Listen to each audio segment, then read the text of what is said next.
What if I told you that World War III already almost happened? No warnings, no headlines, no breaking news.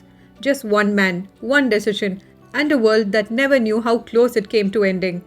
It was September 26, 1983. The Cold War was at its peak. America and the Soviet Union were not just enemies. They were waiting for one mistake, one signal, one misunderstanding.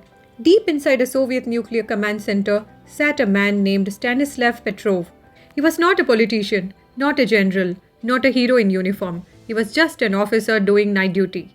Suddenly, alarm screamed. The system showed something terrifying. 5 American nuclear missiles launched toward the Soviet Union.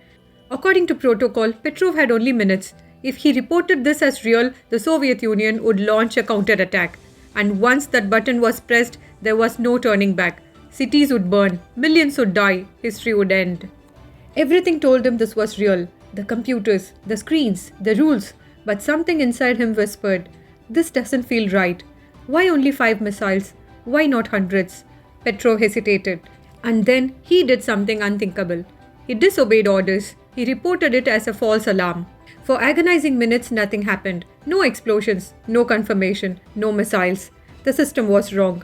Sunlight reflecting off clouds had fooled the satellites.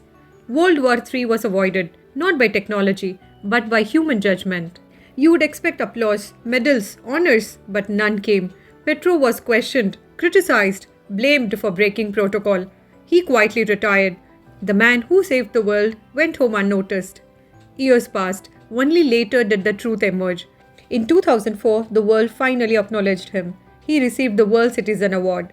International organizations and global leaders recognized his courage. Not for following rules, but for thinking beyond them. Petrov never called himself a hero. He simply said, "I just did my job."